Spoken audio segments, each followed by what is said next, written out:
There's something happening right now beneath the surface of the American economy that most people will only understand when it's too late. Not because it's hidden in some dark corner, not because you need a finance degree to see it, but because the story of silver has always been told wrong. Quietly buried under headlines about gold, buried under crypto charts, buried under the noise of whatever crisis is trending this week. And while everyone is looking elsewhere, one of the most important supply and demand imbalances in modern commodity history is building, silently, steadily, like a dam filling with pressure nobody is measuring. So, let me ask you something. When was the last time you heard anyone on mainstream television talk seriously about silver? Not as a footnote, not as the little sibling to gold, but as a strategic resource that the entire modern world is now quietly fighting over. You probably can't remember, and that's exactly the problem, because the silver market in America right now is not behaving like it used to. The old rules don't apply anymore. And if you've never thought seriously about where silver comes from, who actually needs it, and what happens when there simply isn't enough of it, then what you're about to hear is going to genuinely surprise you. This isn't fear-mongering, this is math. And math doesn't care about your politics or your portfolio preferences. It just keeps adding up. If this kind of deep dive finance content is something you find valuable, go ahead and hit that like button right now. It helps more people find this channel, and I promise this story only gets more interesting from here. And if you're new here, welcome to the Bullion Horizon, where we don't do surface level commentary. We go deep on the financial stories that actually matter before most people even realize they should be paying attention. Now, let's talk about silver. For most of American history, silver was treated like a monetary metal, something governments held, something coins were made of, something your grandparents kept in a chest somewhere because they didn't fully trust paper money. And to be fair, there was wisdom in that. But that old story about silver, the one about savings and coins and vaults, that story is now almost irrelevant compared to what silver has quietly become in the modern industrial world. Here's what most people still don't realize. Silver is no longer just a precious metal. It is a critical industrial component, and not just in one or two industries. We are talking about solar panels, electric vehicles, semiconductors, military electronics, medical equipment, water purification systems, 5G infrastructure, the entire foundation of the green energy transition that every government in the Western world has staked its economic future on. Every single one of those technologies runs on silver. And here is where the story starts to get uncomfortable. The world is not producing enough of it. Let's put some scale on this. The solar industry alone, just solar, now consumes somewhere in the range of 20 to 25% of all the silver mined globally every single year. And that number has been growing fast. A few years ago, it was closer to 10%. The growth of solar installations globally has been extraordinary. And with every solar panel that goes up, from Arizona to Germany to the rooftops of India, silver is consumed. Not stored, not recycled easily, consumed. Used in the photovoltaic cells that convert sunlight into electricity, in thin, conductive layers so fine that pulling them back out isn't economically practical in most cases. The silver goes in and largely stays in. Now pay attention to this part, because this is where it connects to your everyday life in ways most analysts skip over. The United States government, along with the European Union, has made clean energy infrastructure a central pillar of economic policy going forward. Hundreds of billions of dollars in subsidies and investment mandates are flowing towards solar, wind, and electric vehicles. That is not speculation. That is law.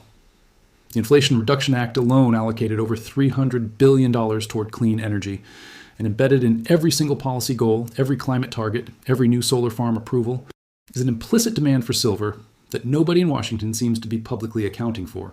Think about what that means. Governments around the world are simultaneously promising to electrify everything, go green faster than ever before, and build out infrastructure that is physically dependent on a metal that the world is already struggling to mine enough of.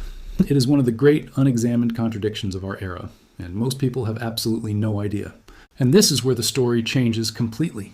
Let's talk about the supply side, because this is where it gets really interesting. Silver doesn't come from silver mines, at least not mostly. Roughly 60 to 70% of all silver mined in the world each year comes as a byproduct of mining other metals: copper, zinc, lead. You aren't digging for silver, you're digging for something else, and silver comes along for the ride. That means silver production is not driven by silver prices the way most commodities work. When silver gets expensive, you can't just open more silver mines the next morning. You have to wait for the base metal mining industry to expand, which operates on its own completely separate economic logic. That is a structural supply constraint that most commodity analysts don't explain clearly enough. It means the supply of silver is, to a large degree, inelastic. It can't easily respond to demand the way oil can, the way copper itself might, or even the way gold production can be ramped up over time. Silver is riding in the back seat of a vehicle that someone else is driving. Now layer on top of that the geopolitical reality. The biggest silver-producing countries in the world are Mexico, Peru, and China. America produces a fraction of its own silver needs, which means we are strategically dependent on foreign supply chains for a metal that our own government's policy agenda is built around consuming in rapidly growing quantities. If you're just joining us, this is part 2 of our deep dive into the silver shortage that almost nobody in America is seriously talking about. Part 1 covered the industrial demand explosion, the supply inelasticity, and the geopolitical dependency that America has quietly built into its own clean energy future. If you haven't watched that yet, go back and start there first. It will make everything in this part hit harder. For those who stayed, let's pick up exactly where we left off. Because here's what most people still don't realize about the demand equation. Industrial demand is only one side of this story. There's another force quietly building pressure from the other direction. And when both forces converge at the same time, that is when things stop being a background conversation and start becoming a financial reality that ordinary people can't ignore. Investment demand for silver has been surging, not making headlines, but surging. Over the past few years, the U.S. Mint has repeatedly reported shortages of silver American Eagle coins. Premiums, the price above spot that dealers charge for physical silver, have stayed stubbornly elevated. Retail buyers have been accumulating. Institutions have been building positions. And meanwhile, the paper, silver market, the futures market, where most of the official price discovery happens, has been under intense scrutiny from analysts who believe it is dramatically disconnected from the physical reality on the ground. This is the part the mainstream media rarely explains properly.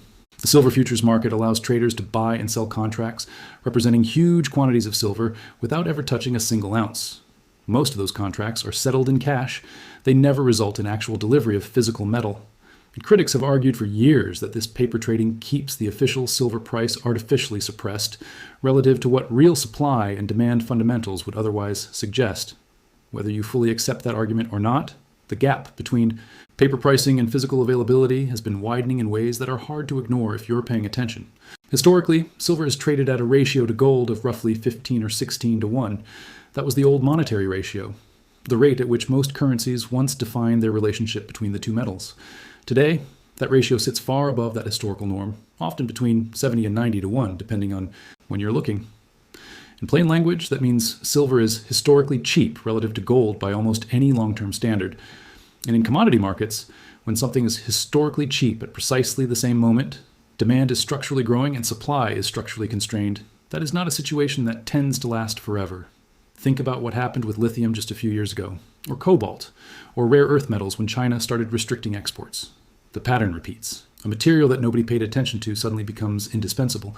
Prices spike, governments panic, supply chains scramble, and anyone who understood the fundamentals early walks away transformed.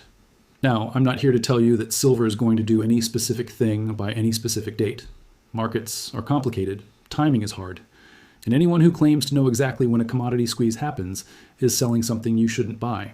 But what I will tell you is that the combination of factors surrounding silver right now, the structural supply inelasticity, the rising industrial demand driven by government policy, the investment demand building quietly, the historical valuation gap, and the geopolitical dependency of the world's largest economy on a metal it doesn't produce enough of, that combination is not something most Americans have had a serious conversation about. And that silence itself is remarkable. Because if this were happening with oil, it would be on the front page every single day. If it were happening with semiconductors, there would be congressional hearings. Silver gets treated like a relic, a hobby metal, something for coin collectors and people who distrust the system. And that cultural blind spot may turn out to be one of the more expensive misunderstandings of this decade. Let's zoom out for a second and look at the bigger picture, because context matters. We are living through one of the most unusual financial periods in modern American history. The Federal Reserve expanded its balance sheet by trillions of dollars over the past several years. Inflation hit levels that hadn't been seen since the early 1980s. National debt is climbing toward numbers that have no real historical precedent in peacetime.